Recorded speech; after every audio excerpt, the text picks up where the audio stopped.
Hello, my name is Shar Jones, and this is your 2021 public service announcement on water quality. Water quality describes the condition of water, including chemical, physical, and biological characteristics, usually with respect to its suitability for the particular purpose of consuming, drinking, or swimming. Did you know that the United States actually has one of the safest water supplies in the world? Over 90% of Americans get their tap water from community water systems that are regulated by drinking water standards. Thousands of oil spills, though, take place in the U.S. every year that impact those water supplies. Some of them have been small, spilling less than a barrel of oil, but there have been 44, at least 44, that have spilled over 10,000 barrels of water, or of oil in U.S. waters. These spills can cause major environmental and economic harm depending on the size, location, season, environmental sensitivity, and type of oil. The largest occurred in California, the state where I'm from, in 1969. An oil well blew over in the waters just off the Santa Barbara coast, and the most recent spill occurring in Huntington Beach, California, just a few weeks ago.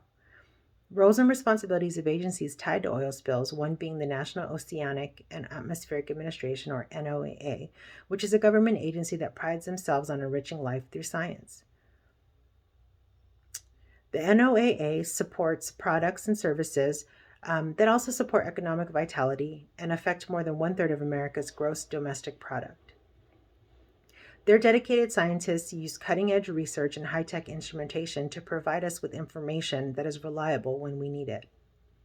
Their mission is to better understand the natural world and help protect precious resources that extend beyond national borders and to monitor global waters. Under this agency sits the Office of Response and Restoration, or the ORR, which is a program of the National Science Service and National Resource Trustee that protects the coastal environment from oil and other hazardous material release and restores damage caused by these releases. The ORR also is responsible for the Marine Debris Program, which was reestablished in 2005. It supports domestic and international efforts to prevent, identify, remove, and reduce the occurrence of marine debris, including oil spills. The program identifies and evaluates adverse impacts of the marine debris and designs programs to inform the industry and public of what to do and what action is needed to resolve it. After the Exxon Valdez oil spill in Alaska in 1989, both the United States and California governments enacted laws to help prevent oil spills. The International Safety Code Management was enforced in 1998. It required ships entering U.S. ports to meet certain standards, including procedures for reporting accidents and required qualified crew. In 1990, the U.S. enacted the Oil Pollution Act, or OPA. One of the things they did was require oil tankers to be double-hulled and required the phase-out of any single-hull tankers. Double-hull tankers actually protect ships from being damaged and their cargo being damaged during an accident, thus reducing the risk of an oil spill during that accident.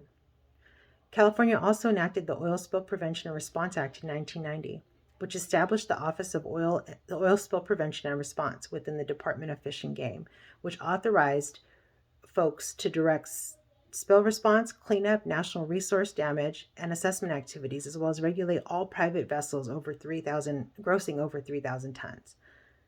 That's 672,000 pounds of oil.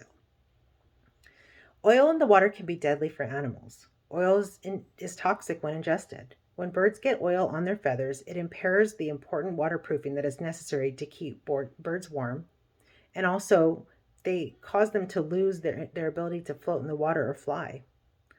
Oiled marine mammals may also suffer hypothermia. Oil may cause reproductive problems and genetic abnormalities in fish, contaminants that enter this food chain and result in seafood that is unsafe for us to eat. In 2007, 2,125 birds were found dead or died after the collection due to the oil spills off the San Francisco Bay. Please help our water stay safe. It's really important that we encourage these ships to adhere to these policies at our ports, both that enter and exit the U.S. waters. Thank you.